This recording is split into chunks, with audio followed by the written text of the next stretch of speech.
दोस्तों नमस्कार। इस वीडियो में पीएम एसएसबी छात्रवृत्ति परीक्षा 2023-24 के लिए कक्षा 9 और कक्षा 11 दोनों क्लास के छात्रों के लिए जीके और करंट अफेयर से संबंधित महत्वपूर्ण 20 क्वेश्चंस पर चर्चा करेंगे।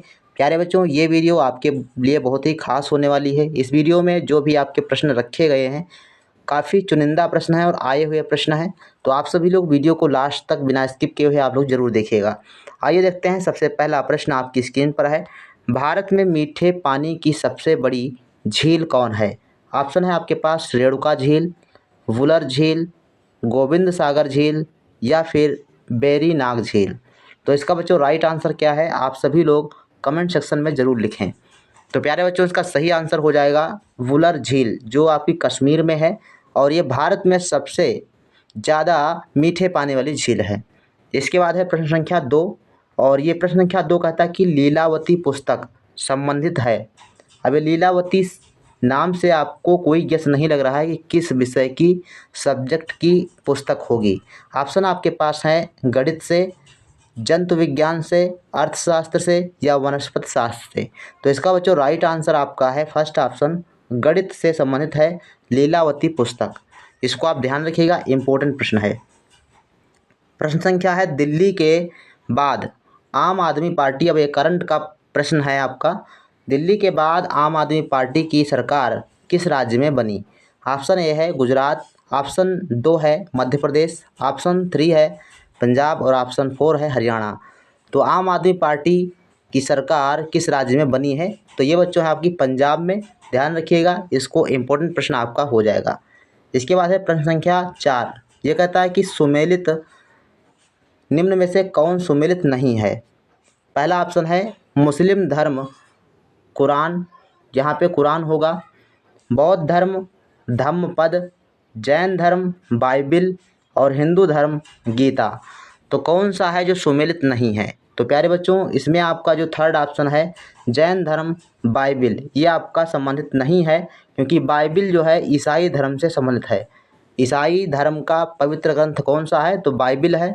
और जैन धर्म के जो ग्रंथ हैं उनको आगत कहा जाता है। तो इन चीज़ों पर आप ध्यान रखिएगा। इसके बाद है प्रश्न संख्या 5। भारत ने अपना चंद्रयान 3 कब लॉन्च किया? 90% चांस है कि ये प्रश्न आपसे ज़रूर पूछा जाएगा। तो भारत ने अपना चंद्रयान 3 कब लॉन्च किया गया था? 14 जुलाई 2023, 15 जुलाई 2023, 16 जुलाई 2023 या फिर 18 जुलाई 2023। तो इसका बच्चों राइट आंसर क्या होगा? इसका बच्चों सही जवाब है 14 जुलाई 2023 को चंद्रयान 3 लॉन्च किया गया था। इसके बाद है प्रश्न संख्या 6।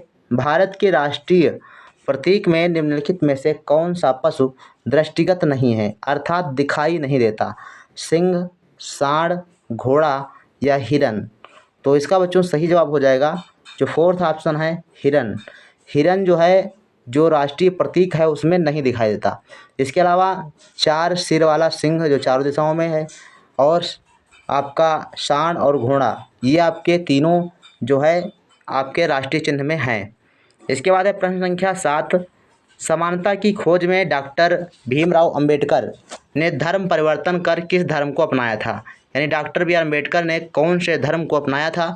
तो इसका बच्चों सही जवाब क्या होगा? जैन धर्म, ईसाई धर्म, बौद्ध धर्म या फिर हिंदू धर्म। तो इसका बच्चों सही जवाब है बौद्ध धर्म। इसके बाद है प्रश्न संख्या 8। फुटबॉल मैच के दौरान मैदान पर एक टीम में अधिकतम कितने खिलाड़ी हो सकते हैं? तो फुटबॉल की एक टीम में कितने खिलाड़ी होते हैं, सीधा सवाल ये है आपसे। तो इसका बच्चों सही जवाब हो जाएगा फर्स्ट ऑप्शन, 11 खिलाड़ी होते हैं प्रत्येक टीम में। इसके बाद है 9 नंबर प्रश्न और ये कहता है कि निम्नलिखित में से कौन सा लवण मानव हड्डियों में सर्वाधिक मात्रा में पाया जाता है? ऑप्शन आपके पास है magnesium chloride, calcium carbonate, calcium sulphate या कैल्शियम क्लोराइड। तो इसका बच्चों सही जवाब क्या होगा, आप सभी लोग कमेंट सेक्शन में ज़रूर लिखें। और मैं आपको बता दूं इसका राइट आंसर बच्चों है कैल्शियम फास्फेट। ये सबसे ज़्यादा हड्डियों में पाया जाता है, इसीलिए हड्डियाँ क्या होती हैं, मजबूत होती हैं। इसके बाद है 10 नंबर प्रश्न। तेल का एक बैरल लगभग कितने लीटर के बराबर होता है? 131 लीटर, 159 लीटर, 321 लीटर, 257 लीटर। तो सही जवाब है बच्चों 159 लीटर के बराबर होता है एक बैरल। सेकेंड ऑप्शन आपका बिल्कुल सही जवाब हो जाएगा। 11 नंबर प्रश्न कहता है कि प्रोटीन का पाचन कहाँ से प्रारंभ होता है? छोटी आंत से, मुख गुहा से, ग्रास नली से या फिर उदर से? तो इसका बच्चों राइट आंसर हो जाएगा प्रोटीन का पाचन बच्चों उदर, जिसको दूसरी भाषा में पेट भी कहा जाता है, तो उदर आप ध्यान रखिएगा। फोर्थ ऑप्शन आपका बिल्कुल सही जवाब हो जाएगा। इसके अलावा अगर पूछे कार्बोहाइड्रेट का, तो कार्बोहाइड्रेट का पाचन बच्चों मुख गुहा से होने लगता है।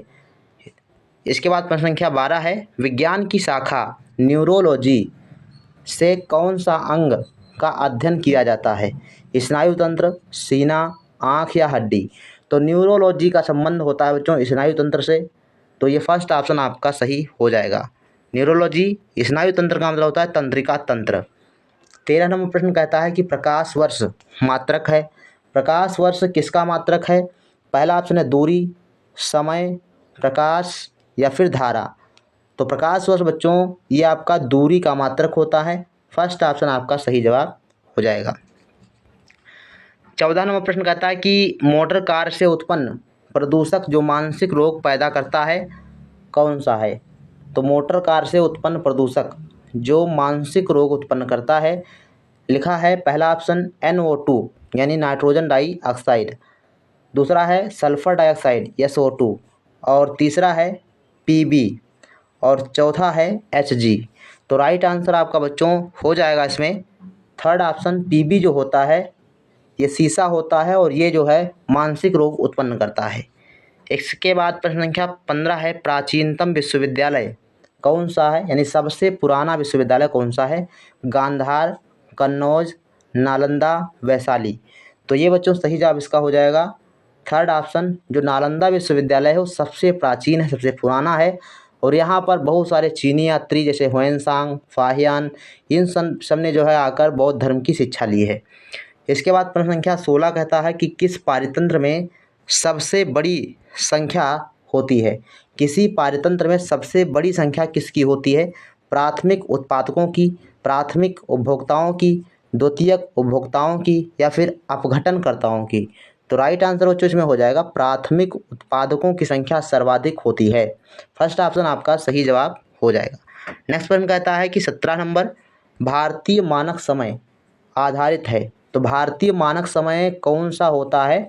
ऑप्शन आपके पास लिखा है कि 80 डिग्री पूर्वी देशांतर, सेकेंड ऑप्शन है 80 डिग्री पश्चिमी देशांतर और थर्ड ऑप्शन है 82 डिग्री 30 मिनट पूर्वी देशांतर और 82 डिग्री 30 मिनट पश्चिमी देशांतर।